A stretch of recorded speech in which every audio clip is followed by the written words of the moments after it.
जब आप सभी अपने परिवारजनों के साथ दिवाली का त्योहार मना रहे हैं, कुछ ऐसी भी तस्वीरें हमारे सामने आती हैं जो जनता को कहीं ना कहीं विचलित कर देती है, परेशान कर देती हैं, हजारों सवाल खड़ा कर देती हैं। और सोचिए, इनके जवाब न सरकार के पास होते हैं और ना ही इस देश की टीवी मीडिया की हिम्मत है कि वो सरकार से इन सवालों पर बात करें। सोचिए, तस्वीर देखिए, ये तस्वीर है अयोध्या की। यहाँ पर यूपी के मुख्यमंत्री योगी आदित्यनाथ कल रात को दीप जलाने के लिए दीप महोत्सव में हिस्सा लेने के लिए गए थे, लेकिन उसके बाद जो तस्वीरें आती हैं वो असल में देश की असली तस्वीरें होती हैं। गरीबी, लाचारी, बेबसी, महंगाई किस तरीके से गरीबों की कमर तोड़ रही है। देश के प्रधानमंत्री 5 किलो राशन देकर, एक बड़ा लंबा चौड़ा भाषण देकर कहते हैं कि देश विकसित बनने के कगार पर है, देश विश्व गुरु बनना चाहता है। सोचिए, तमाम लोग आज खुशियों का त्योहार मना रहे हैं। अच्छी बातें मनाना चाहिए, लेकिन ये तस्वीरों पर कौन बात बहस करेगा। शहरों की तरफ देखते हैं तो जगमगाती लाइटें लगी हैं, तमाम तरीके की तैयारियां हैं, तमाम घरों को सजाया गया। लेकिन कुछ ऐसे भी परिवार हैं, कुछ ऐसे भी घर हैं जिनके घरों में महज एक वक्त का खाना भी जुटाना कितना मुश्किल हो गया है। प्रियांशु कुमार ने ये ट्वीट किया है, ये तस्वीर देखिए। ये उस देश की तस्वीर है जहां की 129 मिलियन आबादी खाली पेट सोती है, जिनकी प्रतिदिन की आय 180 रुपये से भी कम है।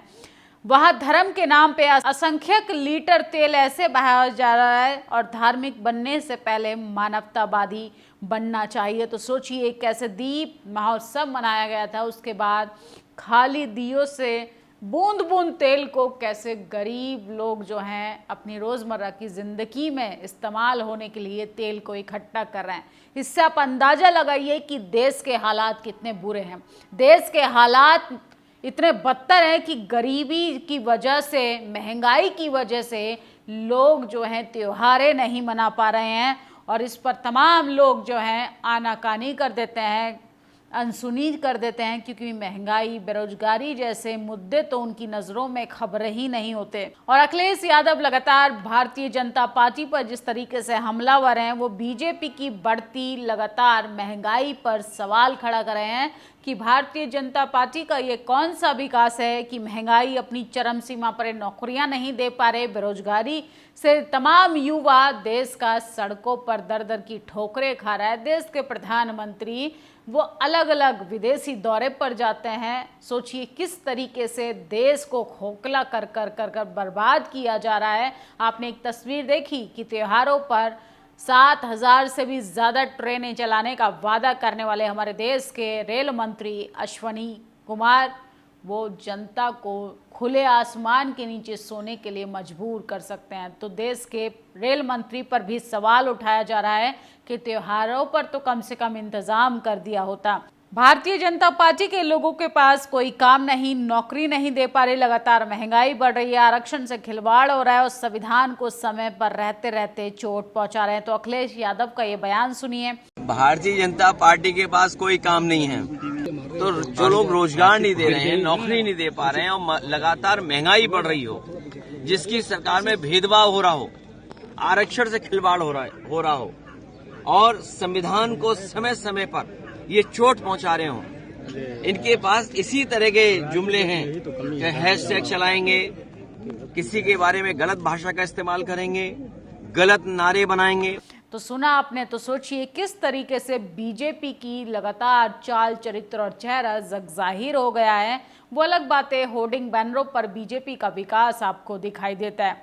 और नफरत देखिए, बाबा साहब की प्रतिमा को तोड़ने का वीडियो सामने आया। मध्य प्रदेश के सतना जिले के रजरवार गांव का एक वीडियो वायरल हो रहा है सोशल मीडिया पर। वायरल वीडियो में किस तरीके से बाबा साहब की प्रतिमा को तोड़ा जा रहा है और लोगों को क्या मिलता है, किस तरीके से मूर्तियों से दुश्मनी। इससे अंदाजा लगाइए कि जातिवाद की जो जड़ें हैं वो कितनी मजबूत हैं कि आज़ादी के 78 साल बाद भी लोग डॉक्टर अम्बेडकर की प्रतिमाओं से इस कदर नफरत करते हैं तो उन्हें सामूहिक रूप से तोड़ने का प्रयास करें। बीएसपी सुप्रीमो मायावती ने तमाम ट्वीट्स किए हैं जिस तरीके से देश के हालात बेहतर से बदतर होते जा रहे हैं। देश के करोड़ों शोषित व उपेक्षित दलितों के आरक्षण विरोधी तथा उनकी आपसी एकता की दुश्मन जातिवादी पार्टियों द्वारा आरक्षण में कोटे के बंटवारे के प्रति जागरूकता ये साबित करती है कि भाजपा कांग्रेस एक ही थाली के चट्टे बट्टे हैं। उनसे समाज व संविधान को खतरा घटा नहीं बल्कि बढ़ा है। हरियाणा की भाजपा सरकार के बाद अब तेलंगाना कर्नाटक की कांग्रेस सरकार भी दलितों को बांटने के लिए उनके आरक्षण के भीतर आरक्षण की नई व्यवस्था पर काम कर रही है। तो एक तरफ देश के प्रधानमंत्री आरक्षण बचाने की बात करेंगे, वहीं सुप्रीम कोर्ट के जो संघी जज हैं वो आरक्षण को धीरे धीरे खत्म करेंगे। स्वामी प्रसाद मौर्य ने एक गंभीर सवाल उठाया है उत्तर प्रदेश की पुलिस प्रशासन व्यवस्था पे। जिस तरीके से पुलिस कस्टडी में अमन गौतम की मौत हुई, उनको मुआवजे को लेकर एक सवाल उठाया है। स्वामी प्रसाद मौर्य ने सीधा मुख्यमंत्री पर निशाना साधा। उन्होंने कहा है कि पुलिस कस्टडी में हुई मौत को लेकर जिन थानों में मौत हुई, बीते दिन अमन गौतम की मुख्यमंत्री योगी आदित्यनाथ का निशाना साधा। क्या अमन गौतम हिंदू नहीं? स्वामी प्रसाद मौर्य मुख्यमंत्री ने अमन गौतम के परिवार से क्यों मुलाकात नहीं की? स्वामी प्रसाद मौर्य उनके परिवार को कोई आर्थिक सहायता क्यों नहीं? तो स्वामी प्रसाद मौर्य ने देश के सरकार से सवाल किया है कि जाति और पार्टी देखकर कब तक मुआवजा दोगे? वैसे उत्तर प्रदेश में बुलडोजर नीति के बाद ठोको नीति आई और उसके बाद मारो और मुआवजा दो, लेकिन उसमें भी जाति देखी जा रही है।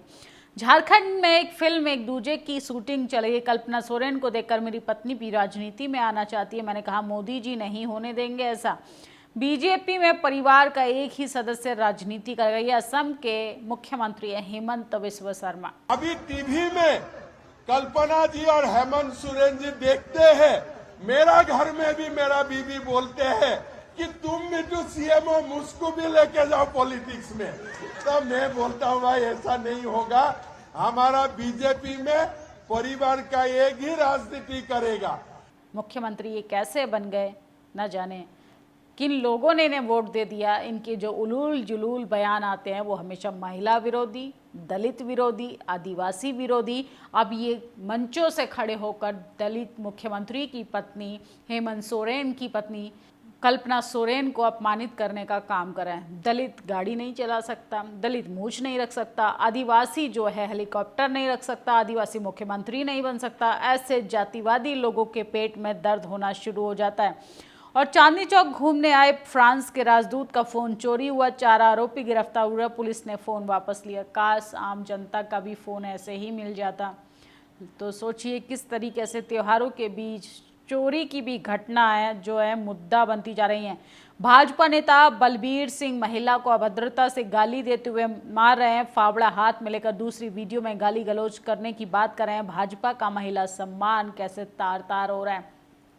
और जिस तरीके से पप्पू यादव ने लॉरेंस बिश्नोई को लेकर बयान दिया, उसके बाद जो है उनकी पत्नी रंजन ने कहा है कि पप्पू यादव मेरे बीच काफ़ी मतभेद है, हम साथ नहीं हैं। पप्पू यादव के बयान से मेरा और मेरे बच्चों का कोई लेना देना नहीं है। तो सोचिए तमाम लोग जो हैं पारिवारिक लड़ाई को कैसे राजनीतिक मुद्दा बनाकर चटकारे लेने का काम कर रहे हैं।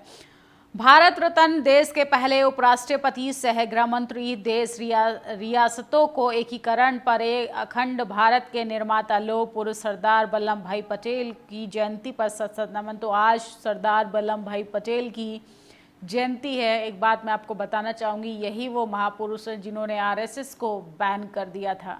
तो आज उनकी जयंती देश भर में मनाई जा रही है। 160 लीटर तेल नहीं खरीद सकते, इससे दिवाली मनाएंगे। अयोध्या में दीप से तेल बटोरते लोगों ने कहा। और देश के प्रधानमंत्री कहते हैं कि हम देश को विश्व गुरु बनाएंगे। अगर कोई भी बीजेपी सदस्य यहाँ दिखा तो उसकी टांगे तोड़ दी जाएंगी। ये गुजरात वडोदरा के वोटर कह रहे हैं, जहाँ पिछले 30 सालों से भाजपा सरकार है, लेकिन यहाँ के लोगों को विकास के नाम पर बाबा जी का ठुल्लू थमाया गया। तो बीजेपी का खदेड़ा हो रहा है, वो भी उसके गृह जिले में गुजरात में। एक देश एक चुनाव असंभव। कांग्रेस नेता मल्लिकार्जुन खड़गे ने कहा, आज पीएम मोदी ने कहा था हम एक राष्ट्र एक चुनाव की दिशा में काम कर रहे हैं। देश के प्रधानमंत्री तो न जाने क्या क्या नहीं कर रहे देश के लिए, लेकिन तमाम ज़रूरी मुद्दों पर कौन बात और बहस करेगा। सवाल तो पूछा जाएगा, चाहे सत्ता में बीजेपी हो, कांग्रेस हो, चाहे किसी भी जाति मजहब के लोग क्यों ना हों। लेकिन सवाल हमेशा पत्रकारों को जनता के हित में ही पूछा जाना चाहिए। आपकी इस खबर पर क्या प्रतिक्रिया, कमेंट बॉक्स में जरूर बताएं। शुक्रिया। नेशनल दस्तक की आपसे गुजारिश है कि अगर इसको बचाना चाहते हैं तो नेशनल दस्तक को सब्सक्राइब करने के लिए रेड कलर के सब्सक्राइब बटन को दबाएं, फिर बेल आइकन की घंटी दबाएं। नेशनल दस्तक को बचाने के लिए बहुत जरूरी है कि हर खबर को शेयर करें, लाइक करें, कमेंट जरूर करें।